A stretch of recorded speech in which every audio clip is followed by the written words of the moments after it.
If you are joining us for the first time, welcome to our session 2. And for those who are returning from session 1, which was yesterday, thanks for staying with us.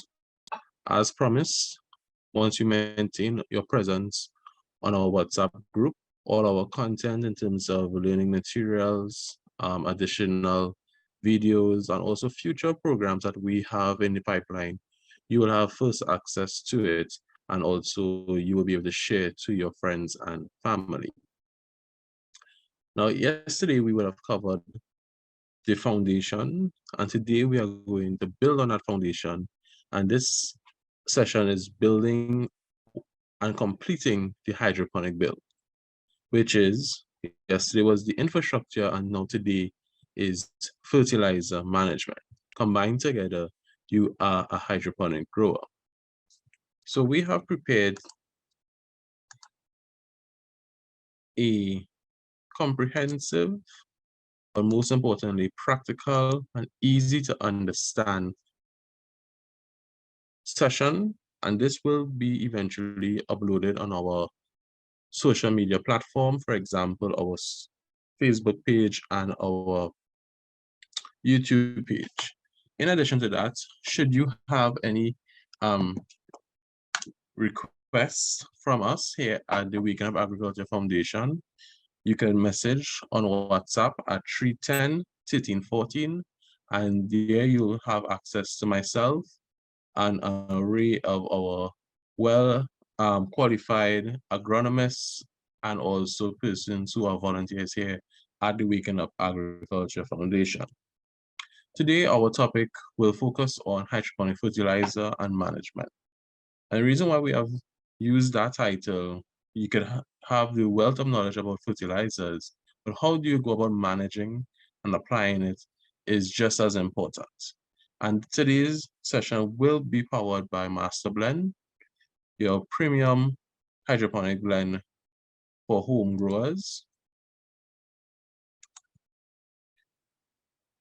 What we will cover is identifying hydroponic fertilizers, nutritional elements in hydroponic fertilizers, how to go on mixing and applying hydroponic fertilizers, testing your nutrient bill, which is in your reservoir, and also how can we control major pests and disease.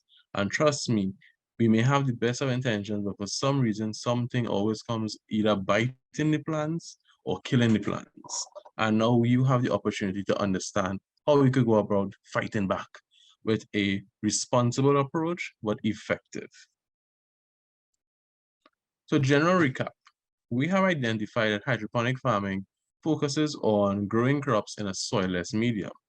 Our soilless medium promotes a cleaner environment, so we are reducing the possibility of a soil-borne disease.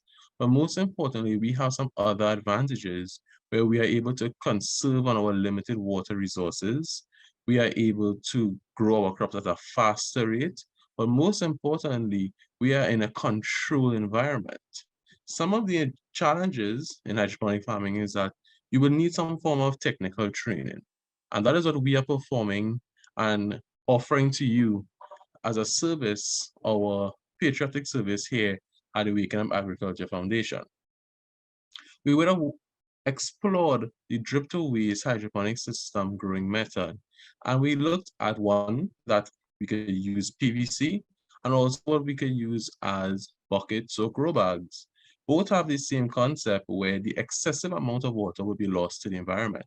But we also touched on how it is important that we as growers can regulate the flow of water to conserve on wastage. More importantly, we have also explored the materials that we require and looked in depth in terms of the step-by-step process in building systems for home use. Now we have looked at the foundation. Now we are looking at the building blocks. And on our screen here, we are seeing some building blocks that assist in the success of hydroponic growing. And we all start talking about it yesterday, and that is fertilizers. How can we mix? What are we mixing to make this a success? And whenever we talk about fertilizers, we look at a healthier plant. Fertilizers could also refer to higher yields. Fertilizers may also refer to a better tasting crop, and also to fertilizers can result in a more nutritious crop. So we are looking at the building blocks of hydroponic growing, and that is our fertilizer program.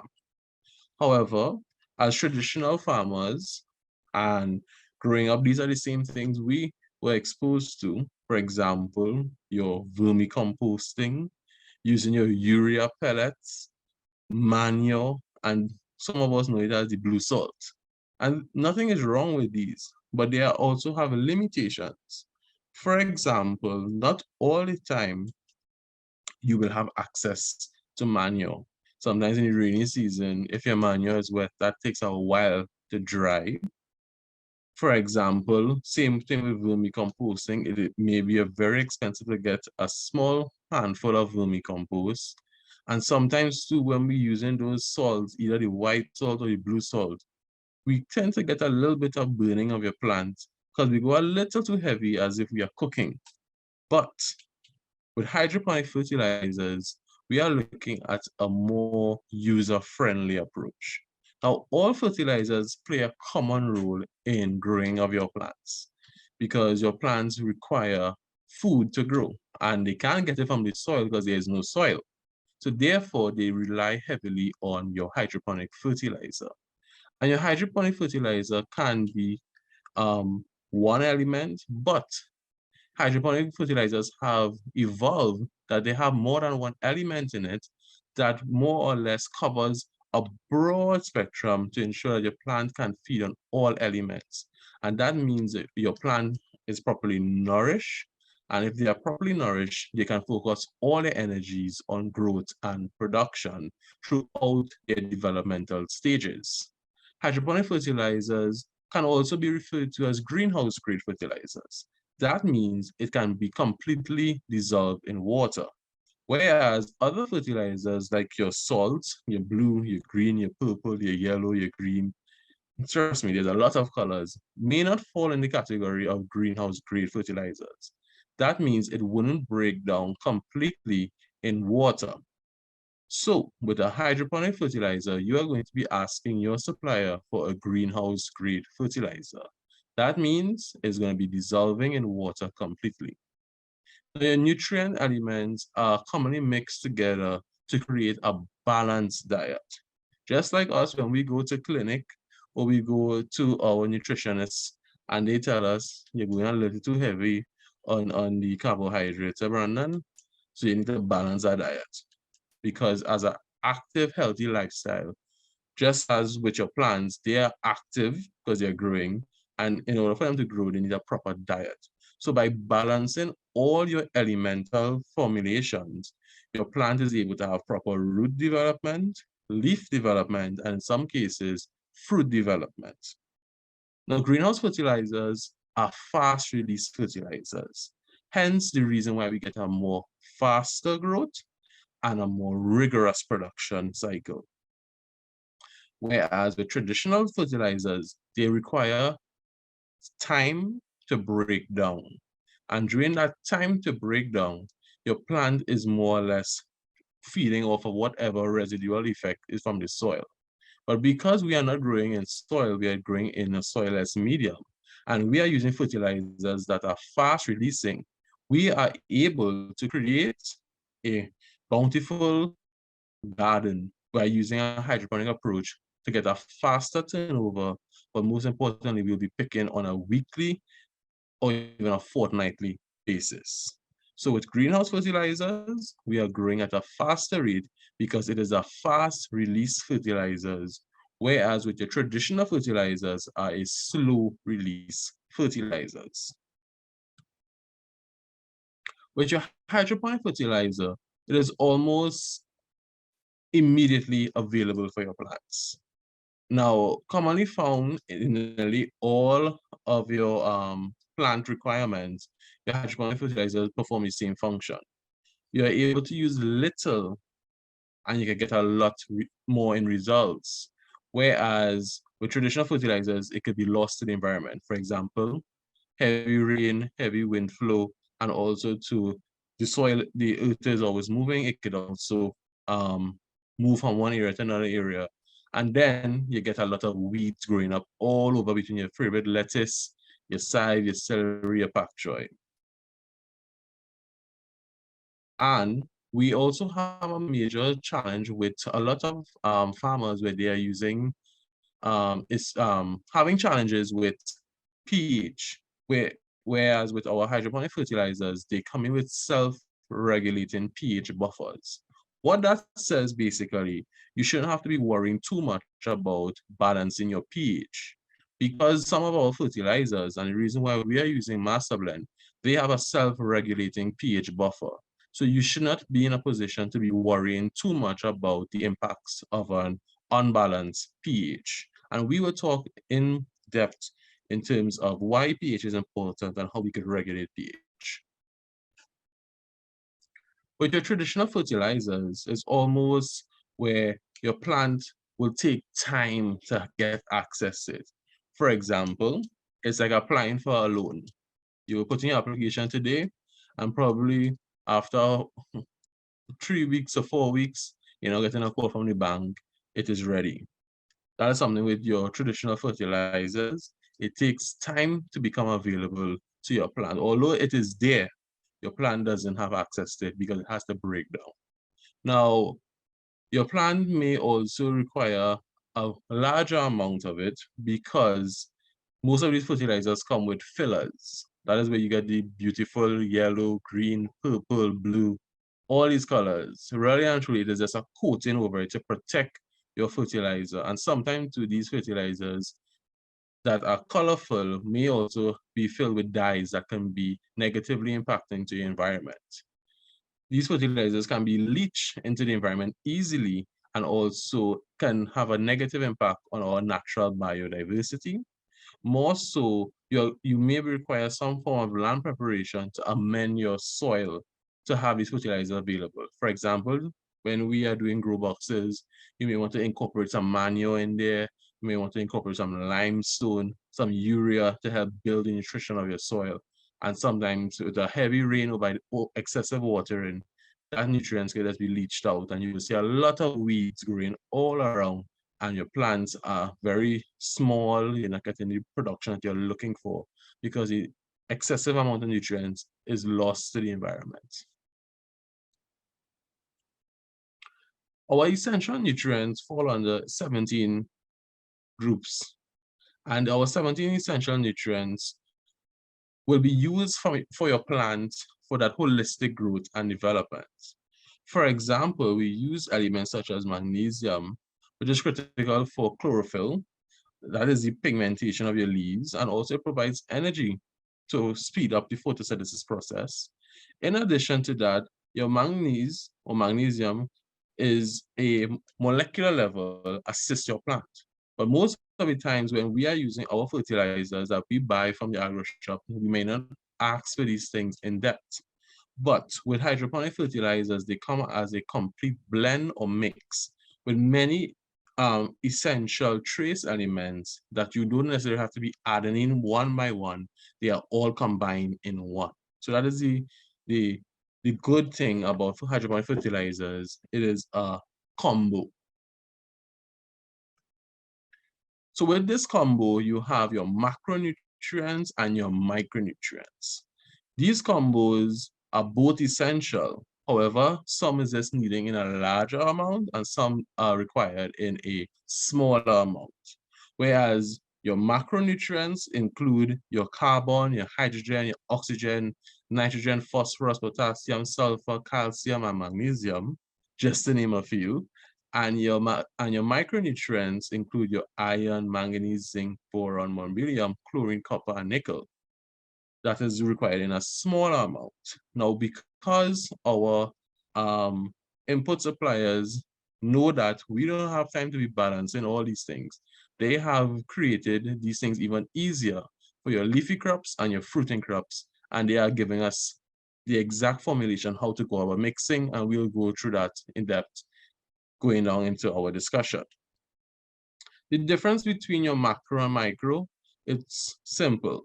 One is needed in more, one is needed in less quantities, but both are essential for your plant growth and the outcome. So I have a chart here just to go through the different elements, but you mightn't see your elements with your name. You might just see the letters, what they represent. So what I want to point out to you is that we are looking at your macronutrients and your micronutrients. So whenever you see things like P, your K, and your N, those are on your macro level. So let's understand what we are talking about with this macro and micro. What's this all about? So your major elements of hydroponic growing falls with your macro and your three siblings. So it's your N, P, and K. And that is always in a ratio that combines together. Hydroponic growers don't look for these things independently. It comes together. So when you're buying, you always ask for your N, P, and K. So your N stands for nitrogen, your P stands for phosphorus, and your K stands for potassium. Your nitrogen is responsible for that leafy growth and development. Your potassium assists with root development, and your K, which is your potassium. So your P is for phosphorus, for your root development. Your K is your potassium for your reproduction and plant health. So we not only use a lot of potassium for flowering and fruiting, but a lot of potassium also protects the plant in terms of building up its immunity. So don't be too alarmed when you are using a lot of potassium in hydroponic growing. So these are your three siblings, N, P, and K. You can't do without them, so you need them all together at the same time. So your supporting elements for your N, P, and K must come together with your calcium nitrate. Your calcium nitrate is responsible for cell structure and growth. That ensures that your plants are more stronger, they're rigorous, and they're constantly growing. In addition to that, your calcium nitrate, whatever volume you use for your N, P, and K, you also match that amount to your calcium nitrate. So your N, P, and K is your siblings, and your calcium is your cousin. So whatever you're giving so use like the grandparent. If you're giving to the three brothers, you have to give it to the other cousin because you have to share equally. However, magnesium sulfate increases your metabolism, but it is not required in the same amount. That means your magnesium sulfate comes like your neighbor. I'm not going to be giving it the same amount, but I'll give it some, but just not too much. So whatever amount I'm giving calcium nitrate and the NPK, I will give the magnesium sulfate half of that amount.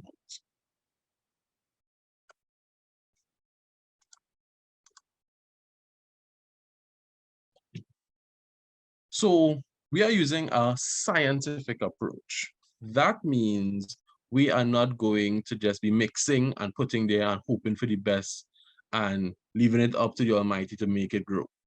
We have a responsibility that whatever we put in there, we have some form of control. Because with hydroponic farming, one of the advantages we said, it's in a controlled environment. And by having some form of control, you are required to do some measuring. So measuring hydroponics, we look at ppm, pH, and temperature. ppm stands for part per million. And with your part per million, you are able to determine the concentration or the power of your nutrition in your reservoir. Now, with your concentration of your different minerals, it could either be positive or negative, and you can gradually increase your nutrients based on the maturity level of your plant. When ppm is used to cultivate, it is always using your greenhouse grade fertilizers. And by using your probes seen in the image here, you are able to just measure by resting your probe into the reservoir, you are able to measure your different ppm or EC readings.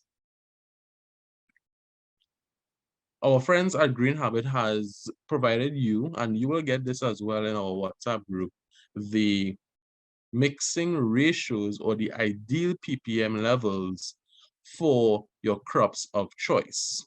Now, yesterday's session, we would have engaged with a couple of you in our question and answer segment.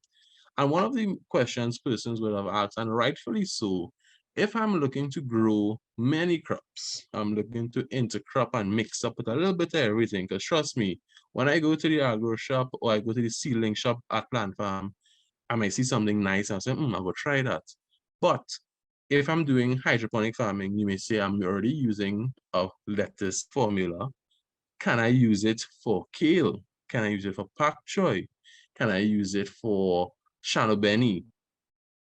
By looking at this chart here, we are looking at our ppm, part per million. And what it is saying is that it's giving us a ratio or intervals to work with. Now, we love to grow a lot of lettuce and leafy crops, but we are seeing that with your celery, we are looking at a ppm of 1,000 to 1,200, whereas with your, let me see, with your lettuce is saying they need a ppm of 800 to 1,000. So if I mix my lettuce with my celery, what is going to happen? Now, what is going to happen is that either one will be able to still feed, but a ppm that is more than 1,000 could negatively impact your lettuce because it is a high concentration of available fertilizers. So, for example, when we overeat, trust me, you just want to rock back and fall asleep. You ain't want to move your stuff. You might say your licorice. That's the same thing with plants. If they're overfeeding, you will see a stunted growth. You will see a lag in performance. And sometimes too much of it could even lead to death of your plants. You might get a harder leaf, abnormal tasting fruit.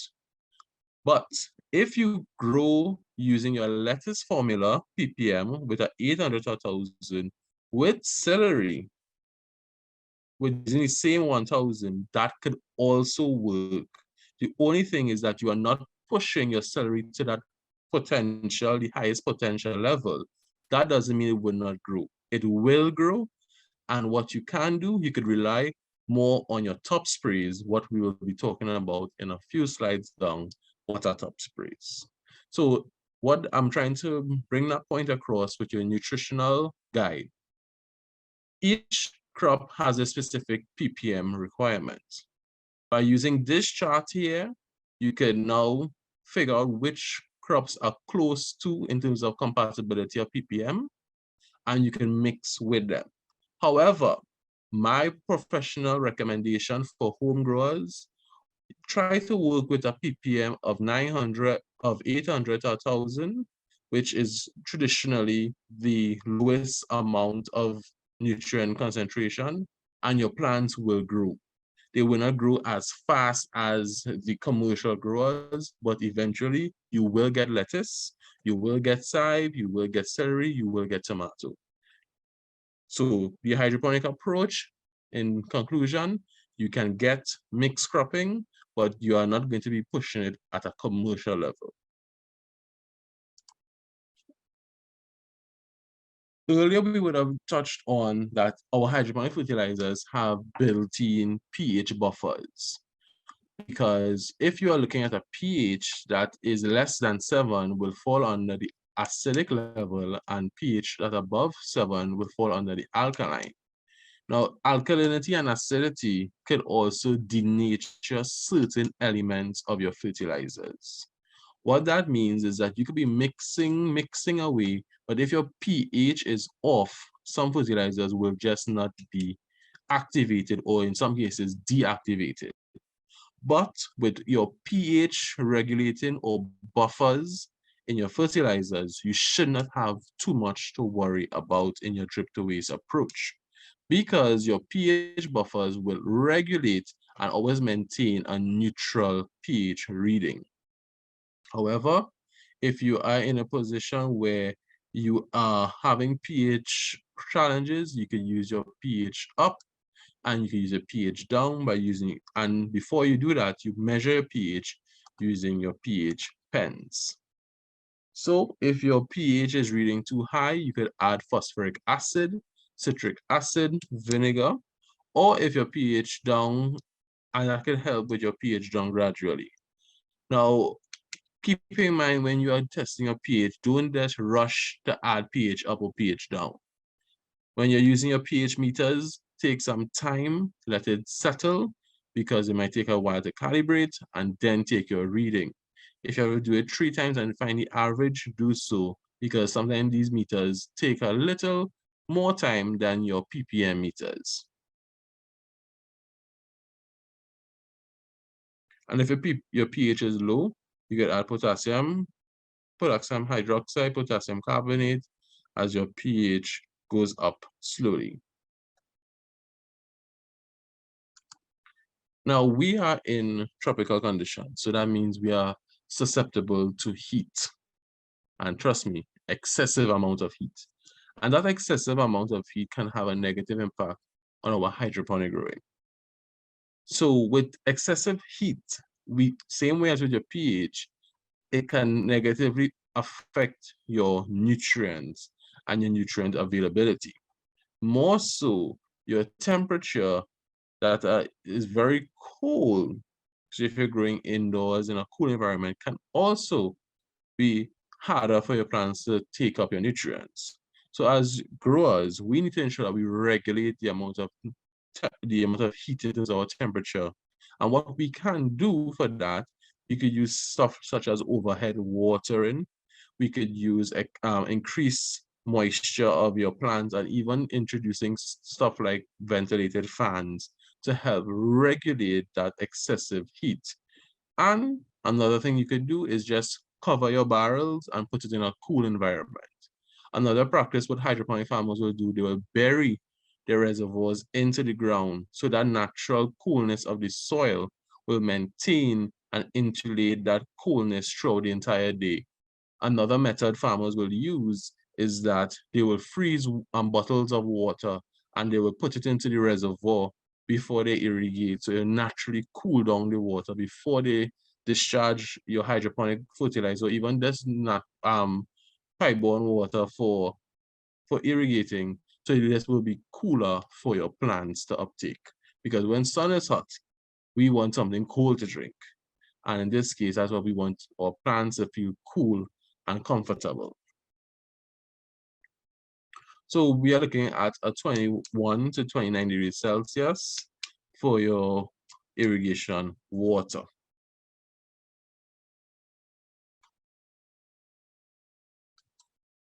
So we are going to look at how we could understand your hydroponic fertilizers and how to go about mixing hydroponic fertilizers.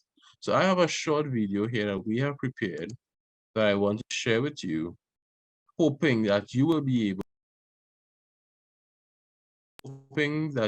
to understand the hydroponic mixing of fertilizers.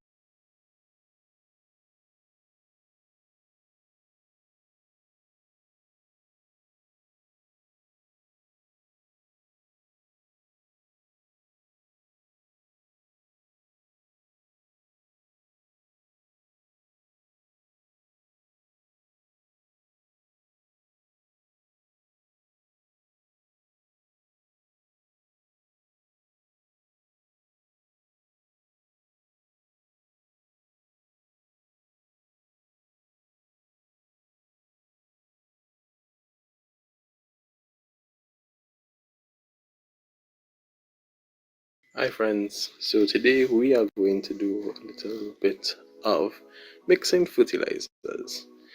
Now today we are going to focus on something very important. First, we're looking at our master blend NPK tomato formula 14-18-32, our master blend lettuce formula, and we also have calcium nitrate and magnesium sulfate. Now, why is this important? This all here focuses on what hydroponic is, and hydroponic is simple. Soilless medium, focusing on your NPK, calcium nitrate, magnesium sulfate. How do we go about mixing this? It's very easy.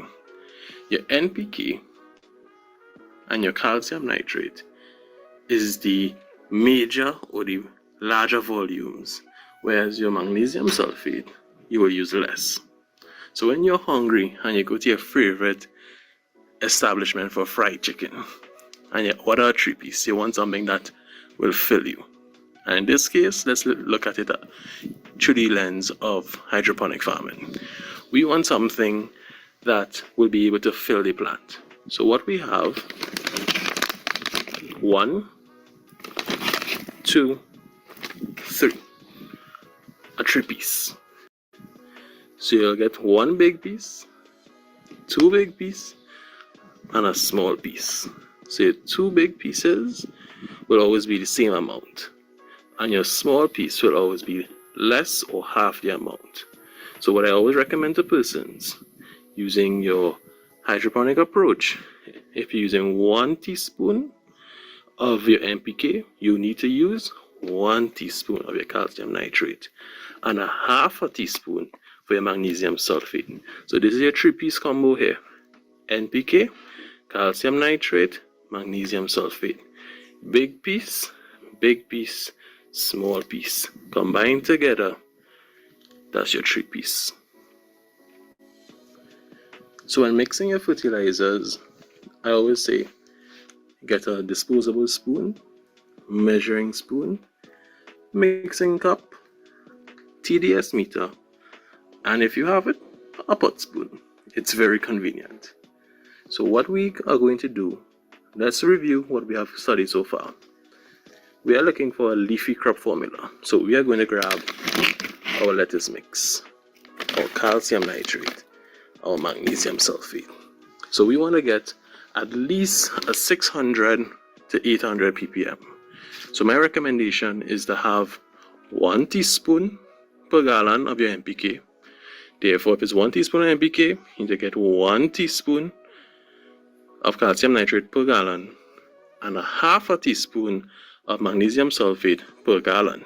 So based on whatever reservoir that you are using, these will vary. Now this will give you an average of 600 to 800 ppm, and because we are not commercial growers, we are not going to put too much heavy lifting on our formulation. So make sure that your reservoir is properly filled. We have at least 5 gallons of water here, so therefore we need to be putting 5 teaspoons of calcium nitrate, 5 teaspoons of NPK, and we need to put 2.5 teaspoons of magnesium sulfate, because it's 1 big piece, 1 big piece, and 1 small piece. So this is our bed here. Make sure that your beds are properly hydrated before transplanting. But there's a key you must always follow. Magnesium sulfate and your NPK, they can dissolve together. However, your calcium nitrate needs to be dissolved independently. But let's make it safe. We will dissolve each product by itself. So what we're going to do, when we're measuring, we take the concentrated granules, we put it in our dissolving cup, we mix, and then add to the reservoir. We're doing 1 by 1 by 1, not all 3 together. And then you use your pot spoon, you will give it a nice mix, your TDS meter, and you will be able to measure the concentration of your reservoir. Let's dissolve our calcium nitrate.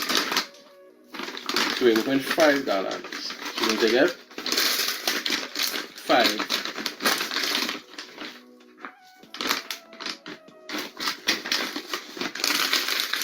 Make sure when you're using your fertilizers to store them properly, because what you're going to get, the situation we're having right now, it started to solidify. 2, 3, 4, 5.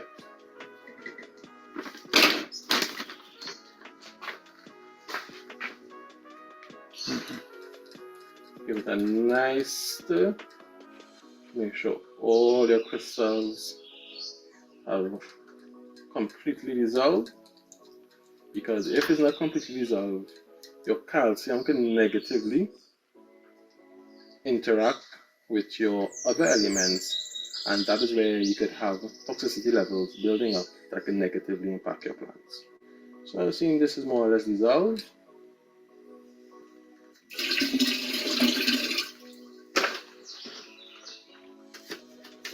Now we're going to go in with our lettuce formula.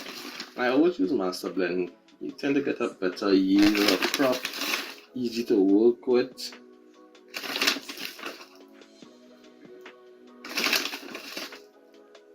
And it's value for your money in terms of your returns.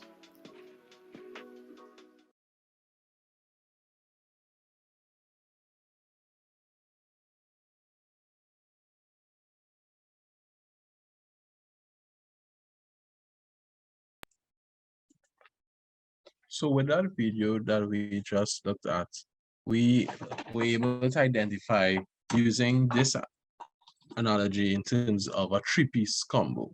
So a three-piece combo, you normally will get a breast, a thigh, and a wing.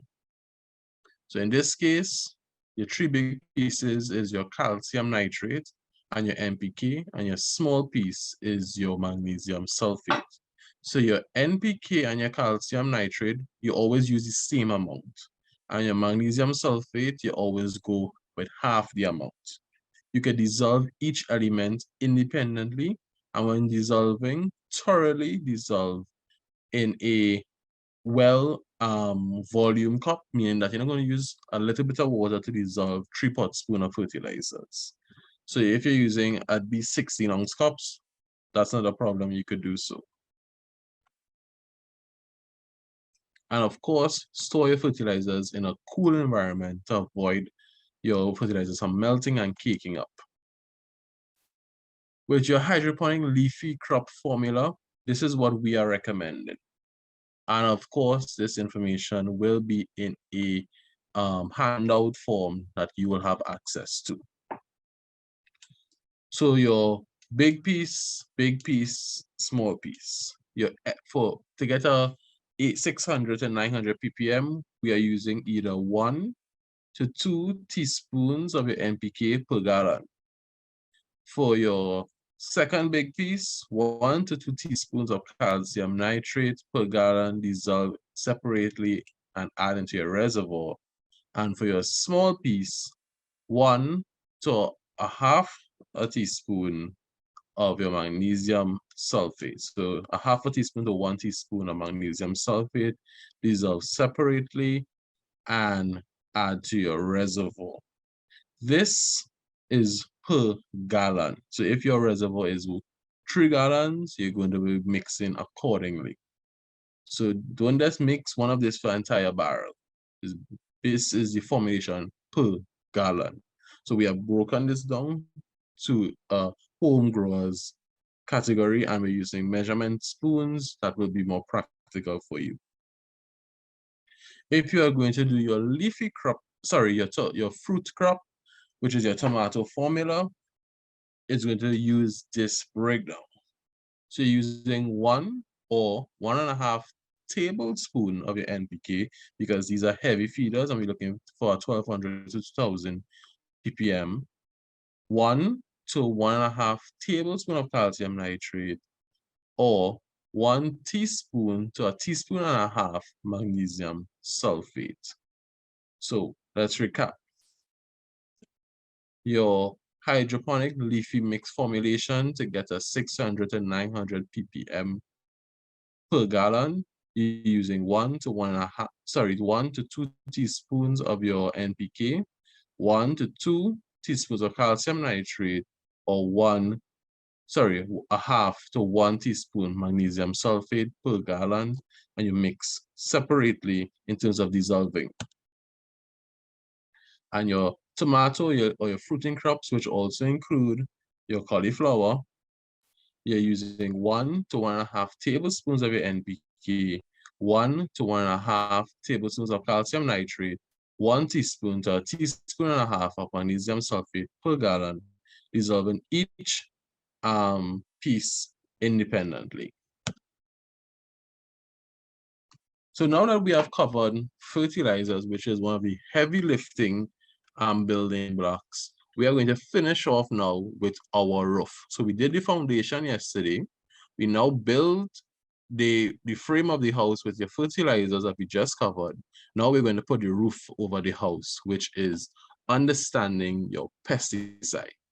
And I know some of us may say, oh gosh, pesticides, it ain't good. Oh, pressure. I'm thinking good. Too much pesticide ain't good. And of course, too much of everything is not good. But from my professional opinion and having worked with farmers for over 5 years, we have seen that we are getting new pests and diseases introducing nearly every day. And then after two, the population size, they keep coming back more and more. For example, I did a crop of string beans, and it seems that the giant African snail wants to eat my string beans before they even grow, and I even get one to eat. So because we are constantly fighting off the different pests and diseases, we will have to use some form of pesticides. And the good thing about the pesticides that we have available to us and from our friends here at Agostini, we are able to do it in a proper way, in a responsible way, and most importantly, in an eco-friendly way. Now, you can enhance your crops yield, your crops health, and that can be done using your pesticides. You could also use an integrated pest management approach, and also you could include some organic growing concepts. Now, the common misconception with hydroponic farming is that we don't need to use pesticides. We just need to rely on the hydroponic fertilizer. Now, the hydroponic fertilizer is a good fertilizer, but it's not the saving grace. You will need some help. So your fertilizer just focuses on the bare minimum, and what we can get with using our pesticides and our organic sprays and our stimulants is that total coverage. So yes, we may have a good diet, but sometimes we still use our vitamins. We still use exercise. So although we get nourishment from our food, we still need other elements of our lifestyle to balance us off. Now with pesticides, it is not bad. It comes back to proper handling and being responsible. Responsible meaning that what you spray, how you spray, when you spray.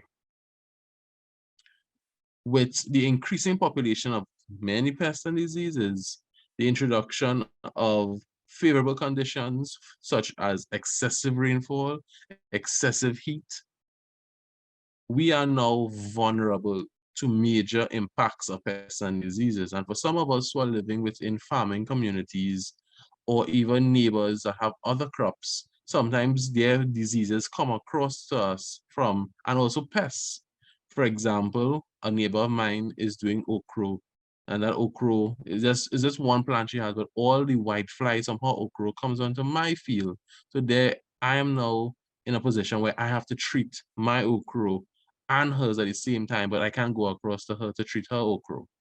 So that's why I'm saying now we have to use a scientific approach in terms of understanding how to apply our pesticides and to do it in a responsible manner.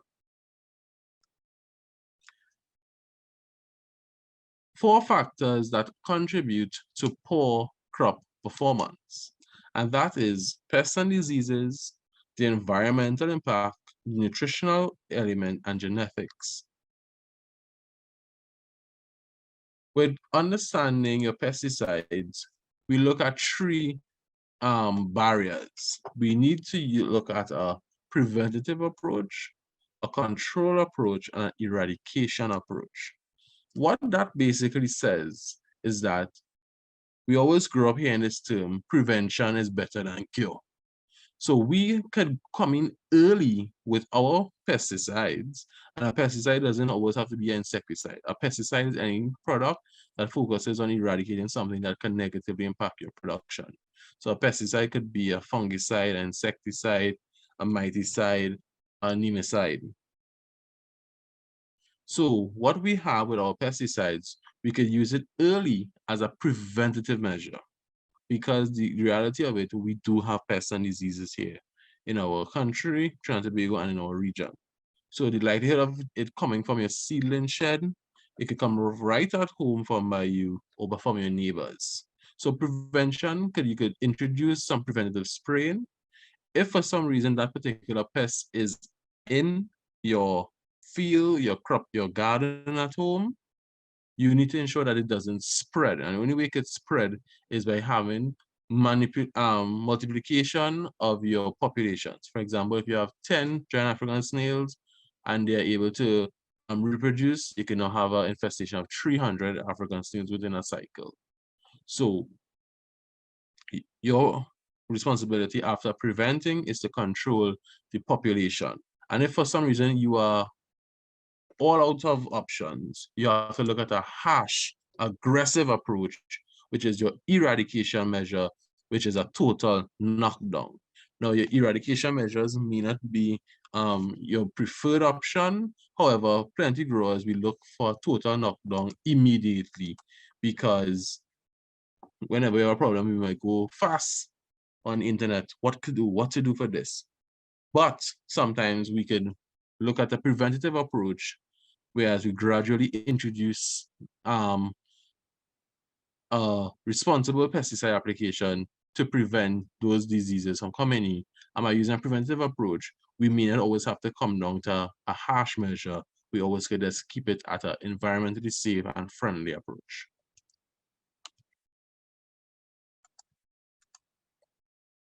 So your function of your pesticides are endless, meaning that they have so much they are designed with specific purposes, but also they are designed to control specific pests and diseases. However, there are some pesticides that are a general or all purpose.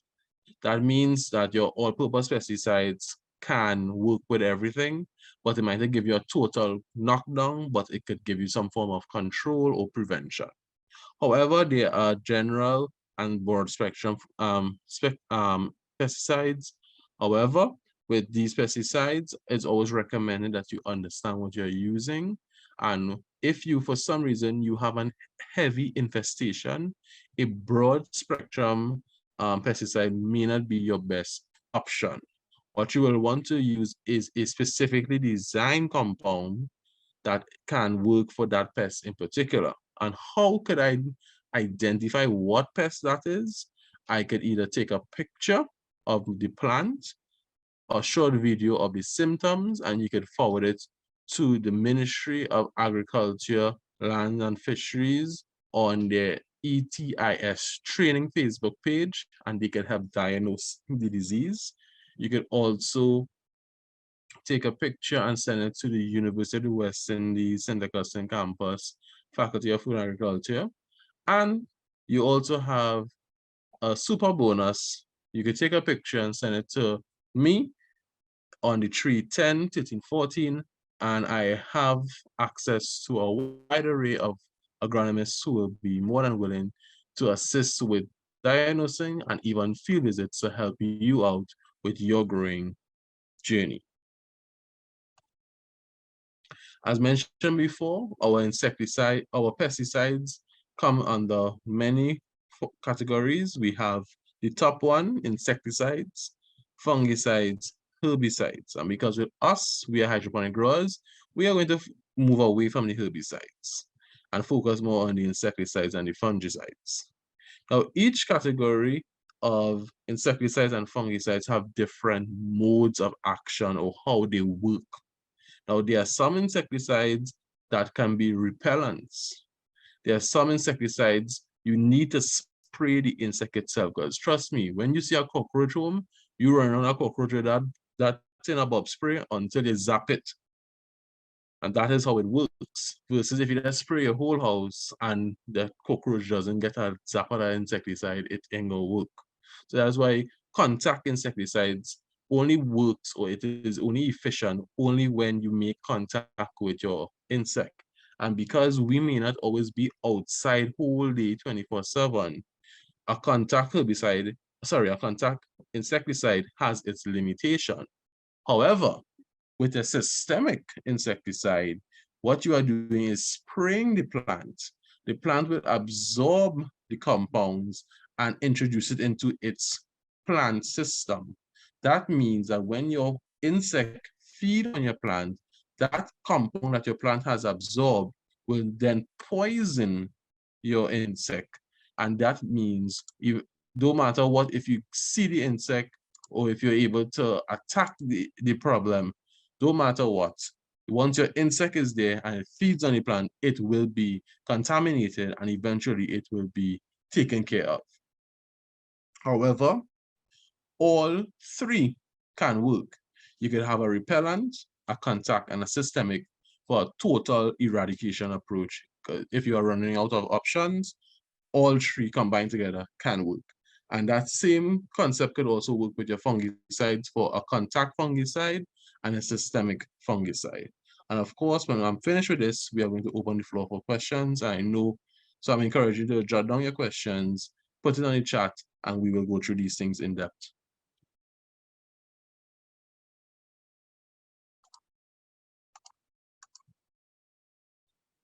So this is just to show that we have a lot of pesticides out there, categories. So it's not something that is just you go by the shop and you throw a bit of salt, you throw a bit of bait. These things are specialists, person study very hard many years to be qualified in these fields. Now, when you go to purchase fertilizers or pesticides, I don't want you just to go to the agri shop and you go in there without understanding the fundamental principles. Now, each pesticide label, well, all pesticides by law must have a label on it. So try when you purchase anything, don't just take it for granted that someone tells you it works really good, and you just buy it. Pick up the bottles, read it, and on the bottles, the labels give you all the information. The labels have to be tested and certified by higher authorities in order for them to be on the shelves of our agro shops. So by reading your insecticide labels, you will be able to find the common name, the active ingredient, the toxicity class, and also to the post-harvest intervals. Post-harvest intervals literally means that if I spray today, how much days after the product is safe or the produce will be safe to use after I spray this particular product based on the recommended mixing ratios on the bottle from the manufacturer. So if I am reading a bottle and it's saying that the post-harvest interval is 7 days, and I know that I'm going to be harvesting in 3 days, I cannot spray that insecticide. I either spray the insecticide and wait the 7 days, or I don't spray the insecticide and I harvest within the 3 days. That is where we come back to responsible handling of pesticides. The instructions are not there for style. The instructions are there for a reason. Do not believe that sometimes we say, well, if I mix 2 teaspoons instead of 1, the insect will die faster. Really and truly, you are wasting the insecticide, and also you're putting a highly concentrated toxic product to a living organism, such as your plant, and also for you, the handler. Your storage of your insecticide is important. Sometimes if we leave our pesticides in the exposed to the heat, some elements can also be denatured and died. And also too, when mixing insecticides or any type of pesticide, you read the label and they will tell you what it's compatible with. If for some reason that you are unsure, you are in a position where you are mixing something and you are getting some negative feelings, always mix independently. If for some reason you need some form of technical assistance in terms of preparing a mixing chart for you, you can reach out to us here at the Weekend of Agriculture Foundation to lend that technical support. And your cautionary note. The cautionary note is important. They will tell you exactly what not to mix it with, where not to store it, and how often to use it. Trust me, these information is important. The information is there for a reason. Please follow the information required for handling.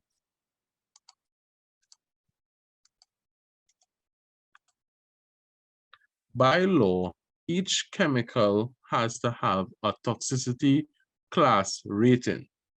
Now, these things are not just put there for style or to make the product look beautiful.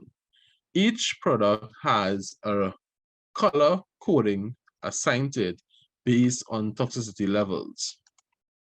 So just to go back here on our first label, we are seeing a blue band. This blue band here is not because it is beautiful and makes the product nice. What is it indicating is that your pesticide falls under a category of moderately toxic because it is blue. Your slightly toxic means it is falling under a green band. Your highly toxic will be yellow, and your extremely toxic is your red band insecticides or pesticides. So this is just how your labels would generally be laid out. And this is what you will start to look at first in the front and to the back of your label. So bringing this home now, with your suitable environmental conditions, if your plant is in a form of stress, it is not going to perform as it should. We as humans, if we are in an environment where our supervisor is every day nagging, and the work conditions is stressful, we cannot perform to our best abilities. Just as with plants, if we are constantly beating them by this hot sun, we're not getting enough water, we fighting off different pests and diseases, all those are environmental conditions that are stressful. And sometimes we could have positive environmental conditions, and other times we could have negative impact of the environment. However, once a plant is stressed out, the plant cannot grow as fast as it would like to, because what the plant naturally would do is focus all its energy into regulating its environmental conditions. Hence the reason why plants that are under a lot of stress, you tend to see it growing very irregular in terms of stunted growth. You get flowers dropping. I'm not sure if some of you who love to grow bygone or melendrian eggplants, tomato, well, even your pepper farmers, hot pepper, pimento, and for some reason the flowers always falling. And you may say, well, what's going on here? Most of the time it's not a disease, it's not a pest. It could just simply be the conditions are unfavorable because there's too much stress from the environment. And too much stress or excessive amount of continuous stress could lead to death of your plant. So example of stress, we have drought, not enough water. We have water logging, too much water. We have pests and disease attack all over. Heavy wind could break the leaves, they could tear the leaves, and also they could introduce pests. Heat stress, well, I have to explain heat stress to you. Overcrowding, sometimes you may want to be planting a whole crate of lettuce in one little pot because it was on a good deal, and you'd be thinking, well, plenty lettuce seedling mean plenty lettuce to eat. But sometimes overcrowding your plants closely planted together could be a form of stress because your plants would then be over or excessively competing with each other, and they will never have the sufficient amount of nutrients required. And also breathing space for root mass development and airflow.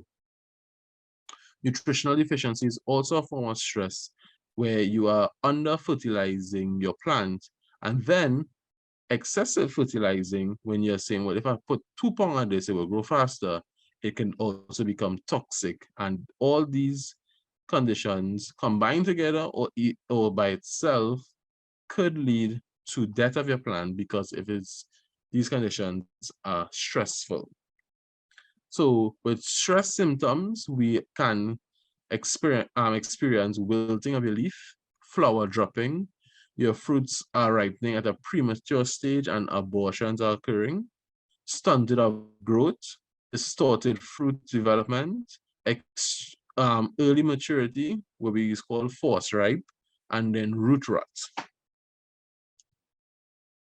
So how can I mitigate plant stress? What I can do is regulate my watering intervals. I can integrate with a top spray. I can also introduce shade covering, cooling systems, overhead misting, and introducing and planting more tolerant varieties. So when you go to the agro shops or the seedling nursery shed, it asks them, what are the genetic variants, or are the seedlings I'm purchasing, is it tolerant? Is it more tolerant to diseases? Is it more tolerant to harsh environmental conditions? And by understanding your tolerance level, you are able to make a more informed decision in terms of your purchasing of your seedlings. Earlier in our discussion, I touched on the importance of top sprays. So your fertilizers will assist and deal with what happens to the bottom in terms of your plant when your roots come up, but you could also rely on your top sprays. What your top spray focuses on is the holistic growth of your plant, but also too, your top spray is your widest point of entry for your fertilizers to properly be introduced and integrated into your plant system. Now, your top spray, when combined with nutrient-rich water, is a perfect, complete program. By combining both elements in your growing process, you will be able to conserve on your inputs. That means you're not going to be increasing the amount of fertilizers in your reservoir. What you're just doing is maintaining a low ppm and then introducing your top sprays. Now, your top sprays can fall under the category of stimulants that aid in your plant's development, which can regulate hormones. And these hormones can be altered from stressful conditions. You can also have stimulates to assist with increasing production, and you can also use stimulates to rebuild your plant after stressful conditions. Now, why top spray? Your leaf area of your plant is your largest point of entry. Your leaf can play a dual function as an entry point and a point of stopping. When your opening of your leaf pores are receptive, that means you can spray onto your leaf. Now, each leaf of your plant has pores, and with your pores that are open, when you top spray, those elements will be able to absorb into your plant. And when your pores are closed, it more or less ensures that excessive moisture will not be lost from your plant.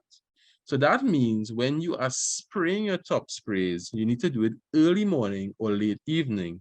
And I always tell persons, late evening is the best option because you are able to maintain that open pores for at least 5 hours straight comfortably. So when pores are open, they are receptive and able to take in your top sprays. And when your pores are closed, that means if you spray your top spray, it will just be waste to the environment and it could even burn your plant. So spraying your top sprays should only be done when pores are receptive, and that is early morning or late evenings. The reason why your pores are closed during the daytime when it's very hot, it's a natural defense mechanism for your plant not to lose moisture throughout the entire day, but to regulate the moisture as where we are able, when we are hot, we might put on a hat on our head, or we might drink plenty water. So with your plants, they will close up all their pores or exit points to maintain what it has inside.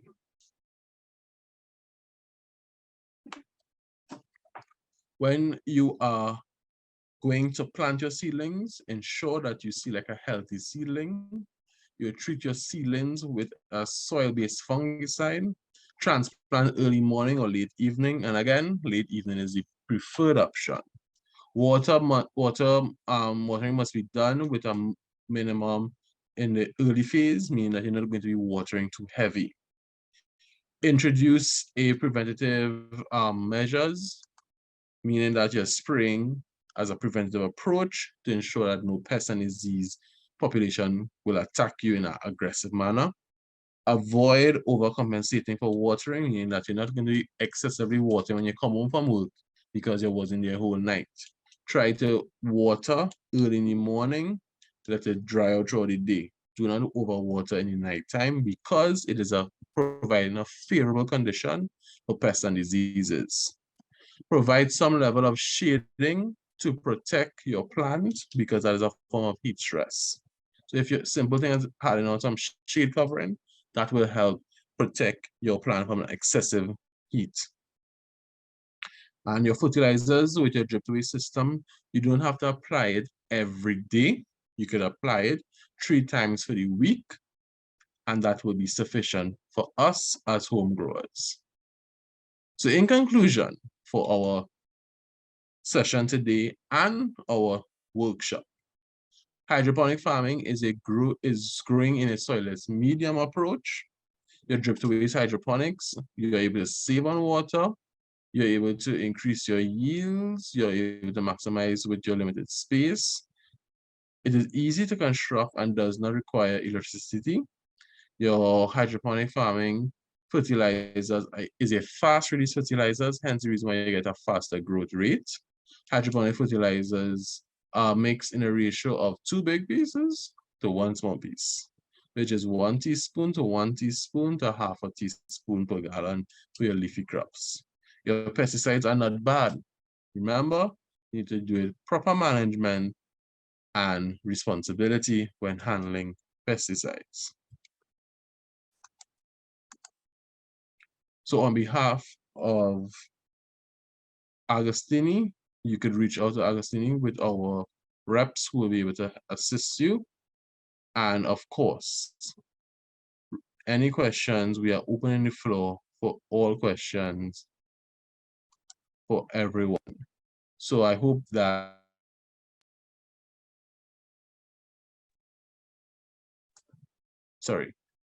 So I hope that you would have learned something from today's session.